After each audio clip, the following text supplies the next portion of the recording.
और बात तेरे काम न आवे, तू संतों शरण लाग रे। के सोवे गफलत में बंदे, जाग जाग नर जाग रे, जाग जाग। पाते हो परमात्मा पाने के लिए इस दास के पास। आपको यहाँ कोई उलट सुलट बोल भी जाता है कोई, उसकी परवाह नहीं करनी, जिसने भगवान चाहिए। मान अमान करो क्यों ना कोई, चाहे समाज वाले भी आपका मान अपमान करें। और मम संत शरण जगत जान छोई, यहाँ थोड़ी सी अपने अपने विचारों में भी अंतर होता है।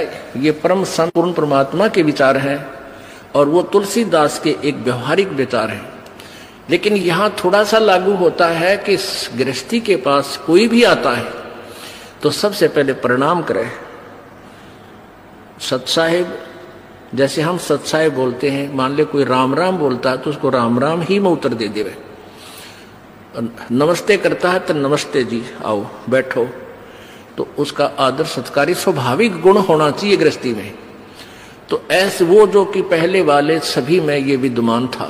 तो राजा जनक खड़े हो गए सिंहासन छोड़कर, जब एक ऋषि जी उनके द्वार पर आए, साधु वेशभूषा वाले, और अलग से एक गद्दा तख्त सुचा साफ तक बना रखे, क्योंकि ऋषि लोग आते जाते रहते थे संतों के पास, राजाओं के पास, तो उनके लिए अलग आसन बनवा रखे थे। अच्छे कपड़े स्वच्छ धोकर रखा करते थे।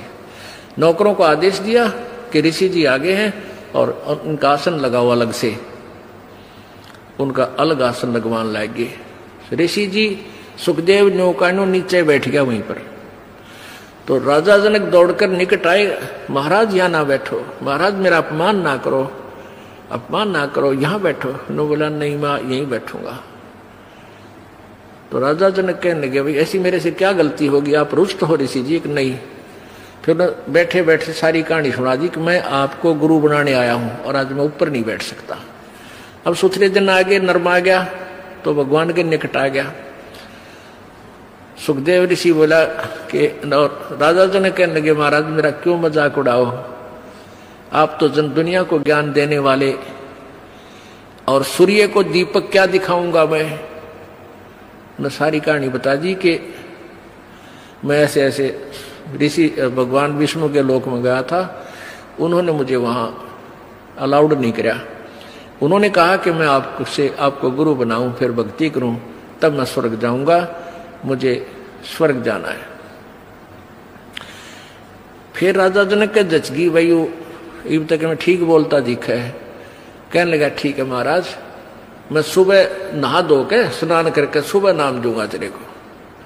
अब वो थोड़ी बहुत ज्ञान तो हो जा है कि भाई ये किस टाइप के इंसान होया करेंगे, गृहस्थी ने देख के भी से नफरत करते हैं, ये जो नकली से होया करें।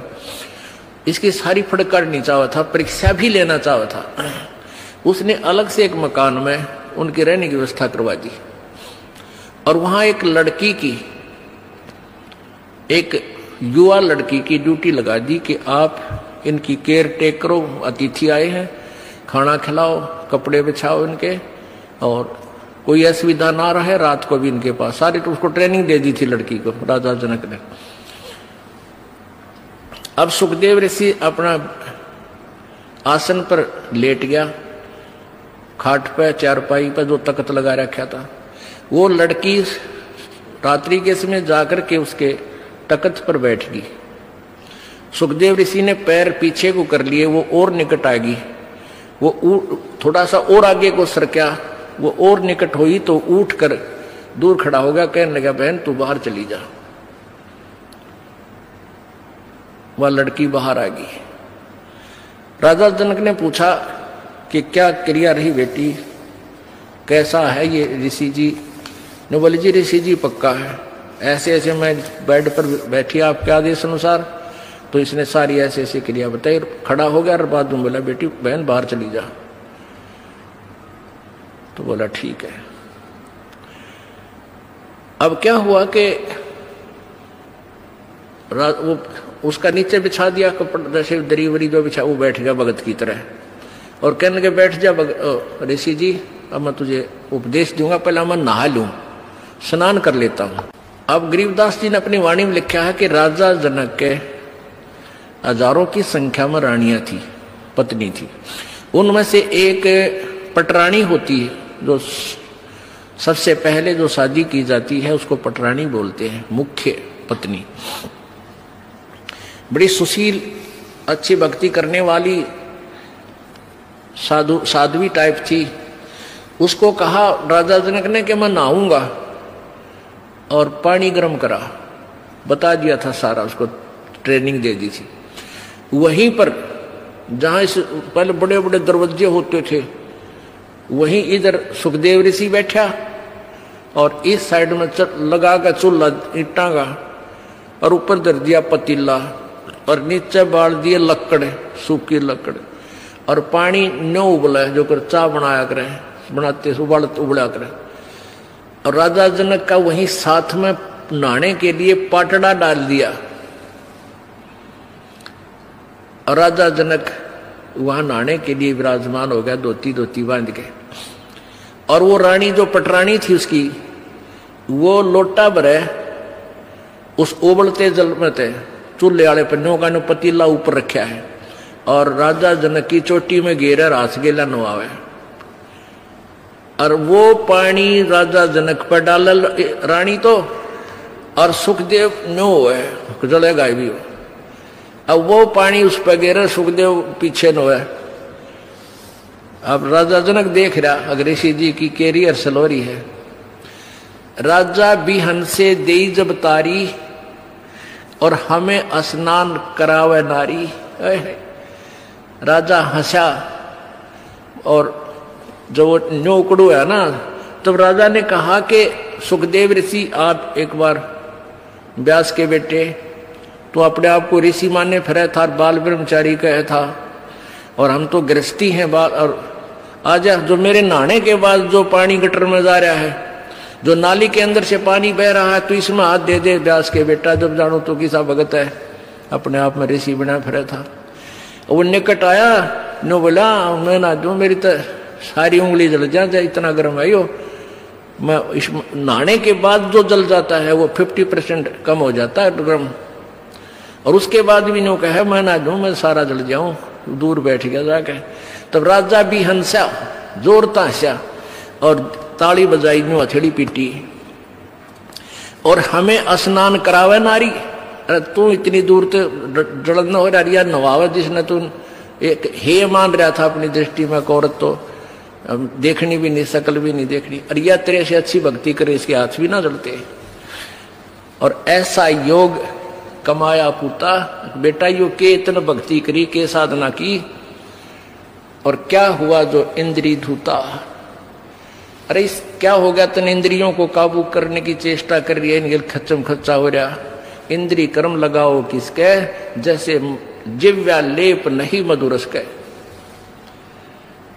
नालाकी इस इंद्रियां का के दोष है भाई, इन तू रोके बैठा। अब जीभ के शहद लगा दे, 1 सेकंड में टेस्ट करके नीचे न कर देगी, जीभ का निशान भी ना पाओ मत होगा। तो इंद्रियां का कर्म नहीं लगे, तेरे मन के कर्म लगेंगे, और मन में दोष आए बिना रह नहीं सकता बेटा, ते तो कितनी बात बना दे। या वो भी जान गया भाई मन तो दुष्ट है, तो 1 मिनट में करा के बूंदी सोच जा, फिर सेकंड में कुछ और सोच ले। तो कहते हैं इंद्री कर्म लगाओगे किसके, जिव्या लेप नहीं बदुरस के। काफी ज्ञान दिया, फिर समझाया उसको। फिर क्या बताया कि रात्रि के समय ये लड़की तेरे बेड पर बैठी, और तेरी क्या स्थिति थी, क्यों डर गया, या कोई खावा थी तेरे को, तेरे में ज्ञान नहीं, विवेक नहीं, अगर तू आत्म तत्व में भी नहीं है, परमात्मा के निकट कहां, तो बहुत देर की बात है। योगी पुरुष आत्म तत्व में आ जाते हैं, स्त्री और पुरुष की आत्मा में उन्हें भिन्नता नजर नहीं आती। अगर तू थोड़ा बहुत आत्म तत्व में भी आ रहा होता, तो भी तेरे अंदर ये शुक्र पैदा ना होती, और बैठ जाता, कहता जा बेटी बैठ, आओ भाई बैठो, बात परमात्मा की चर्चा शुरू करता, उसको ज्ञान सुनाने लग जाता। अब पे दोष खत्म था, तेरे अंदर दोष था, इसलिए तो सुकड़ा इस्ता। एक बार सांग देखने चले गए 2 जने, एक तो पहले जाता था, एक पहली बार गया था। और वो लड़के उस समय लड़कियों का ही रोल बना के और मेल फीमेल का रोल करा करते हैं। तो नाच रहे थे, कोई गा रहा था, अच्छे सुसज्जित कपड़े मेकअप कर रखी थी। तो पहली बार जो लड़का गया था वो लोग कहा दूसरे, देख के सुंदर लड़की, देख किसा बढ़िया नाच है। और दूसरा बोला लड़की को ना, यो लड़का है, उसका ना जच्ची आवाज ना तो नहीं बेरा। वो फिर शाम के समय जब वो वहां अपना स्वांग करके वो ड्रामा पूरा करके जब जहां वो रुके थे किसी चौपाल में वहां गए, वो पहले जो सत्संग सुन जिसने वो सांग देख रखे थे वो अपने साथी को लेकर वहां चला गया। किसको? जो पहली बार गया था। कहां? जहां वो रुके हुए थे, उनके साथ साथ चले गए। उन बच्चों ने जाते ही वो सारा मेकअप उतार के कपड़े निकाल के नारे नारे टांग दिए और वो लड़के नो के नो कच्चे कच्चे में खड़े। तब उसका यकीन हुआ जो पहली बार सांग देखने गया था, अगर तो छोरे थे, छोरी कोई ना थी। अब अगले दिन जब वो सांग देखने गया, वो नाचा भी था वो लड़का और लड़की का मेकअप भी था, पर उसने लड़की नजर नहीं आई थी, वो लड़का दिखा था। तो ऐसे ही जब आत्मज्ञान में भी होता सुखदेव, तू तने लड़की नहीं दिखा, तू तो ड्रामा कर रहा था बेटा, अपना कल्याण करा ले। बोलो सतगुरुदेव। आज सुबह के सत्संग में आप जी ने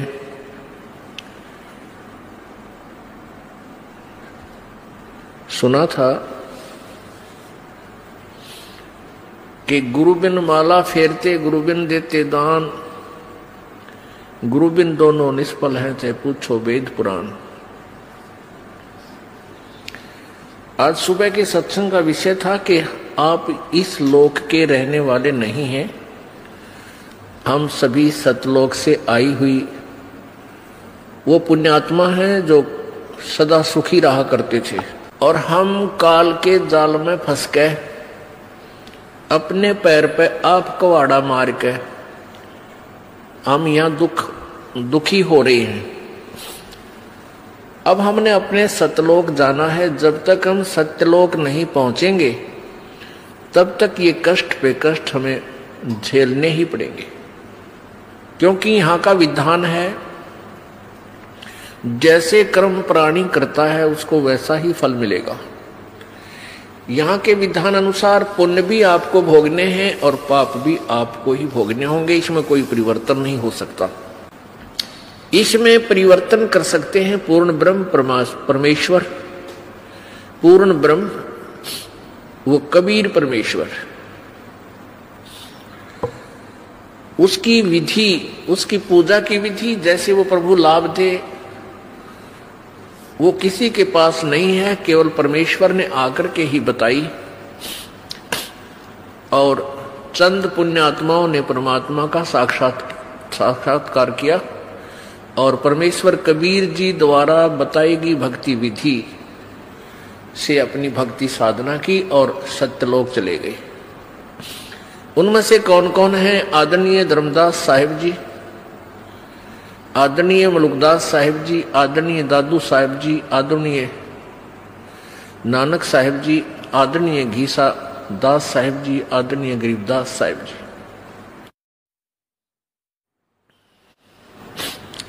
जब तक हम सतलोक नहीं जाएंगे हम यही दुखी होते रहेंगे। आज सुबह के सत्संग में आपने सुना था कि सतलोक जाने के लिए गुरुजी की आवश्यकता पड़ती है। सतलोक जाने के लिए पूर्ण गुरु की आवश्यकता पड़ती है। अब जैसे किसी ने विष्णु जी की साधना करनी है तो उसके सत्र का भी वो गुरु हो, अन्य किसी से उपदेश लेकर या अपने आप साधना करने से परमात्मा प्राप्ति नहीं हो सकती। किसी भी इष्ट की आप प्राप्ति यानी उससे मिलने वाला लाभ, परमात्मा की प्राप्ति का तात्पर्य होता है उससे मिलने वाला लाभ। वैसे परमात्मा साक्षात भी प्राप्त होता है। अब जैसे हमने गाय लेनी है, भैंस लेनी है, तो भैंस या गाय जो दूध वाली है उसका प्राप्ति का क्या कारण है, क्या तात्पर्य है कि गाय मिले तो उससे मिलने वाला लाभ हमें मिला, दूध मिला, घी मिला, दही मिली, मक्खन मिला, और गाय साक्षात भी है। तो ऐसे ही परमात्मा प्रभु की प्राप्ति का तात्पर्य है उसे मिलने वाला लाभ हमें प्राप्त हो।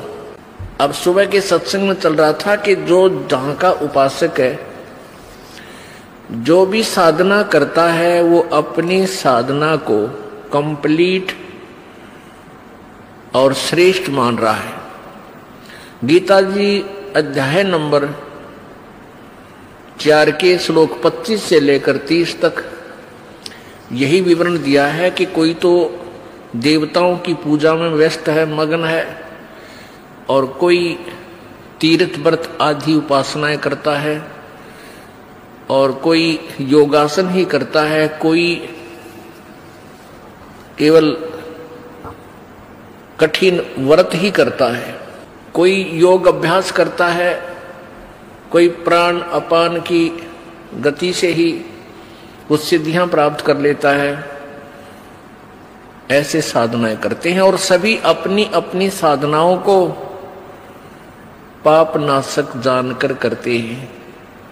अपने उन साधनाओं को पाप नाशक जानते हैं। पाप नाशक मीन मोक्ष प्राप्ति का, क्योंकि पाप नाश हुए बिना हम परमात्मा प्राप्ति नहीं कर सकते। लेकिन गीता जी अध्याय नंबर 4 के श्लोक 32 में कहा है कि इस प्रकार जो आपने अभी 25 से लेकर 30 श्लोक में सुना, इस प्रकार के बहुत से विस्तार से यज्ञ अनुष्ठान तत्व ज्ञान उस पूर्ण परमात्मा सच्चिदानंद घन की वाणी में विस्तार से कहे गए हैं, उनको सुनो। उनके लिए कहां जाना है? चौथे अध्याय के 34वें श्लोक में कहा है कि उस तत्व ज्ञान को सुनने के लिए उस तत्वदर्शी संतों के पास जाओ, उनको दंडवत प्रणाम करो और निष्कपट भाव से सरलता पूर्वक उनसे वो ज्ञान पूछो। तब वो तत्वदर्शी संत तुझे उस परमेश्वर के बारे में, परमात्म तत्व के बारे में ज्ञान कराएंगे। इससे ये सिद्ध हुआ कि गीता ज्ञान दाता अपने से किसी अन्य परमेश्वर के विषय में जानकारी लेने के लिए कह रहा है और स्वयं उस जानकारी से अपरिचित है। इससे सिद्ध है गीता जी का ज्ञान इनकम्प्लीट है, लेकिन रॉन्ग नहीं है। अब सुबह जैसे नित्यानंद जी महाराज का आपने शब्द सुना था, क्यों भूली घरे आपना, ये ना देश तुम्हारे, पीछे फिर पछताओगे, कर लो सोच विचार। अब नित्यानंद जी महाराज विष्णु जी के उपासक थे और वो भी ज्ञान का जो दृष्टिकोण रखते थे, अपने उस विष्णु लोक को ही पूर्ण मोक्षदायक धाम मानकर उसी को टारगेट बनाए हुए थे और वो अपने उस ज्ञान को, अपने उस साधना को मोक्षदायक मानते थे, तभी तो उसको कर रहे थे और तभी तो उनके ढोल के डंके पर वो आवाज लगा रहे थे। अब वो नित्यानंद जी कौन थे? नित्यानंद जी के गुरुजी कौन थे? संत गुमानी दास जी। और गुमानी दास जी दिल्ली में एक चरणदास जी महाराज हुए हैं, वो सुखदेव ऋषि के शिष्य हुए। सुखदेव ऋषि जी स्वर्ग से आए, विष्णु लोक से, और चरणदास जी को दिल्ली में मिले, उनको अपना शिष्य बनाया और स्वर्ग तक के ज्ञान से उसको परिपूर्ण किया। उस चरणदास जी महाराज की परंपरा में उनके ही ज्ञान के आधार से आगे चल के एक गुमानी दास जी संत हुए। वो इस नित्यानंद महाराज के गुरुदेव थे। तो इससे सिद्ध हो गया कि ये कौन से कुएं का पानी है। ये स्वर्ग तक की साधना श्री नित्यानंद जी महाराज किया करते थे, संत नित्यानंद जी। तो और वो सुखदेव को कैसे ज्ञान प्राप्त हुआ आपको सुबह बताया। अब सुबह आपको बताया तो वही ज्ञान संत गरीबदास जी महाराज जी ने अपनी अमृतवाणी में लिखा है। और कैसे राजा जनक ने उस बूढ़ी आत्मा को समझाया। अब जैसे कि सुखदेव ऋषि जी को भगवान विष्णु ने भी ये कह दिया था कि आप जाइए और राजा जनक से उपदेश लीजिए। उसी आधार से उसने राजा जनक से उपदेश लिया। फिर राजा जनक ने उनको सुखदेव को बताया कि जो साधना जिस सिद्धि को प्राप्त करके आप घूम रहे हो इससे आपका मोक्ष नहीं है। अब गरीबदास जी की वाणी का आनंद, यानी परमात्मा सच्चिदानंद घन की वाणी है ये। परमेश्वर कबीर जी ने गरीबदास जी महाराज जी के अंतःकरण में अर्थात इस कंप्यूटर में उनकी आत्मा में, आत्मा की जिप में वो डाल दिया अपना पूरा मटेरियल, पूरा ज्ञान भर दिया। तो गरीबदास साहिब जी ने क्या बताया है, कल्प करी शिव पुरुष को गौरी सुनाया ज्ञान, आशा तृष्णा थिर हुई अमर कच्छ परवान। सुनत ज्ञान अनभय पद बाणी, अंड फूट चेतन भय प्राणी। कोट कोट जन्मों के कर्मा, दमन किए चिन्ह निज धर्मा। ऐसा ज्ञान अगम गौराया, पर जामी चेतन हो आया। चेतन होकर भरा हुंकारा, शिव योगी मन माही संभारा। अब जैसे अमरनाथ कैसे बना, एक समय नारद जी पार्वती जी के पास गए। पार्वती जी से कहा कि हे माई, आपके 108 जन्म हो चुके हैं और आप जन्म और मृत्यु के इस घोर कष्ट को सहन कर रही हैं। भगवान शिव जी के पास एक ऐसा अमर मंत्र है कि वो यदि आपको वो मंत्र दे दें तो आपका जन्म और मृत्यु समाप्त हो जाए। अब पार्वती जी ने कहा कि भाई नारद, आप क्या बात कह रहे हो? भगवान शंकर जी मुझसे बहुत प्यार करते हैं और मुझसे कोई भी वस्तु छुपा कर नहीं रखते। यदि उनके पास ये मंत्र होता और मैं जन्मती मरती रहती, क्या ये मुझे देख सकते थे? भगवान नारद जी ने कहा कि माता, आपके विश्वास के लिए भगवान शिव जी जो गले में 108 जो सिर डाल रखे ना, खप्पर खोपड़ी, वो आपके हैं। आपसे इतना प्यार करता है ये, आपकी मृत्यु के बाद भी आपकी इस निशानी को वो साथ रखता है। लेकिन मंत्र आपको नहीं दे रहा, ये मुझे नहीं मालूम, ये वही बताएंगे। पार्वती एकदम थर्रागी, सारी कांपगी कि सचमुच जो वो शीश, वो गले में उन्होंने जो ये खोपड़ी की माला पहन रखी, वो सचमुच मेरे हैं। अखा माता आपके हैं। और नारद कभी झूठ नहीं बोला करता। बोला भाई बात तो तेरी ठीक है ऋषि जी। अब नारद जी तो लगा के इंजेक्शन निकल गए। अब पार्वती के बेचैनी होगी कि भी नारद जी ने हमसे क्या लेना देना था झूठ बोल के, और भगवान शंकर जी मुझे मंत्र नहीं दे रहे, ये क्या कारण है, समझ में नहीं आई। भगवान शिव जी सामने घर पर आए और पहले तो पति पत्नी का व्यवहार आपको मालूम है जैसा होता है। ये भले ही परम आत्मा है यानी श्रेष्ठ आत्मा है, लेकिन है ये भी जीव ही।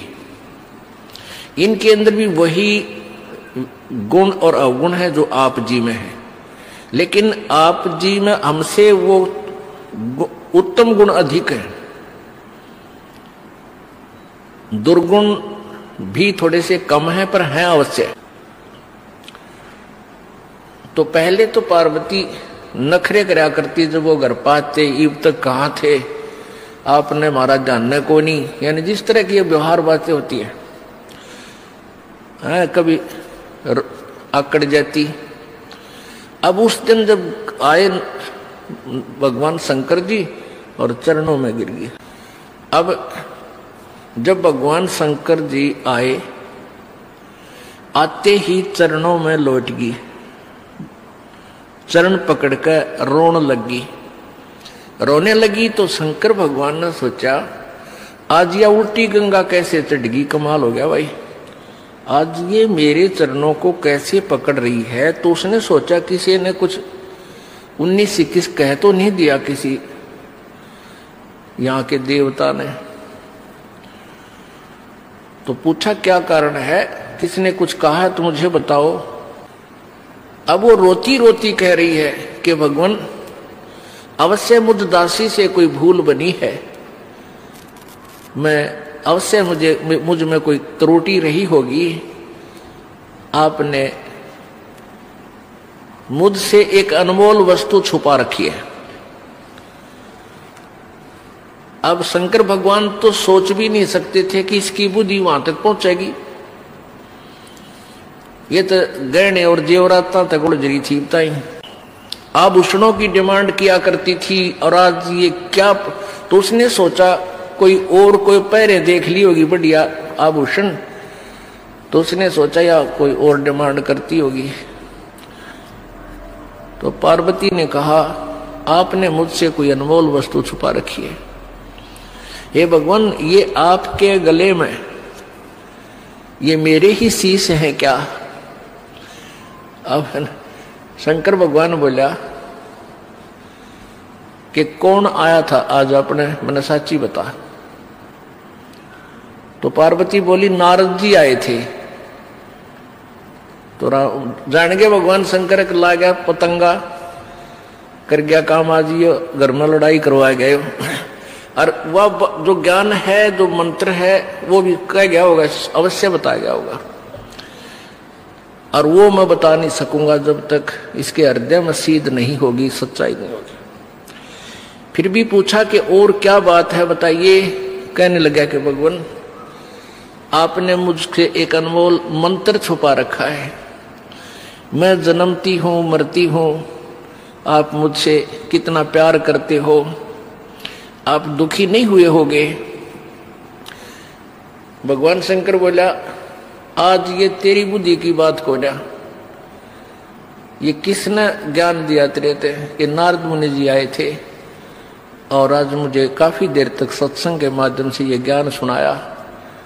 हे प्रभु मैं तो बालक हूँ, आपके चरणों की दासी हूँ, भोली भाली हूँ, मुझसे कोई त्रुटि रही तो माफ करो प्रभु, मुझे वो मोक्ष मार्ग बता दो।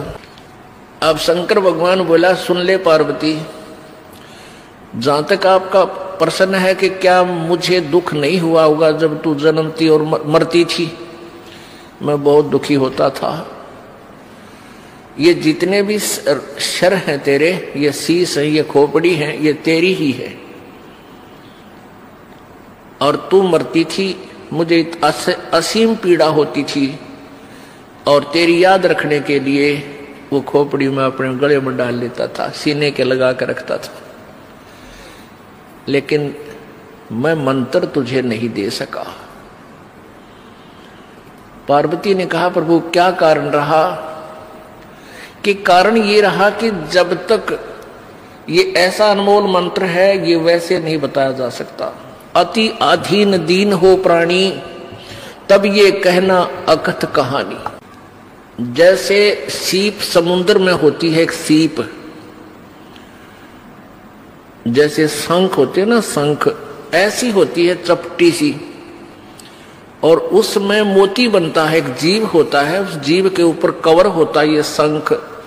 तो आम देखे होंगे आपने, इससे मिलती जुलती लेकिन आकार दूसरा होता है, चपटा सा होता है। वो सीप जो होती है वो समुद्र में रहती है, खारे समुद्र को ग्रहण नहीं करती। जब उसके अंदर उसकी इच्छा होती है मोती बनाने की सीप के अंदर, तो समुद्र के ऊपरी सतह पर आती है, उसमें मुंह खोल लेती है ऊपर, और ऊपर से जब आसमान से वर्षा हो रही होती है उसमें से एक बूंद वर्षा की ग्रहण करके मुंह बंद कर लेती है, और फिर उसमें वो मोती बन जाता है। और सीप का मुंह खुला ना हो, सीप का मुंह बंद हो, और वो ऊपरी सतह पर हो, चाहे पूरा सावन बरस जा, कितना ही वर्षा हो ले, वो उसमें मोती नहीं बन सकते, क्योंकि वो वस्तु अंदर नहीं जा सकी। तो भगवान शिव जी ने कहा कि अभी तक तेरे अंतःकरण में डिमांड नहीं थी इस मंत्र के पाने की। आज जो तेरे अंदर प्रेरणा भरी है, ये नारद जी की वचनों ने, सत्संग ने आपके अंदर यह तड़फ पैदा कर दी है, और इस तरफ से आज तेरा अंतःकरण का मुंह खुल गया। अब मैं ये ज्ञान दूंगा पार्वती तेरे को, अब तेरे अंदर जाएगी यह वस्तु। और उससे पहले यदि मैं तुझे कहता तू कान्ना पे कटाड़ा छी। मैंने बहुत बार आपसे कोशिश की समझाने की कि परमात्मा की भक्ति करनी चाहिए, प्रभु का मंत्र एक अनमोल मंत्र होता है, उसका जाप करने से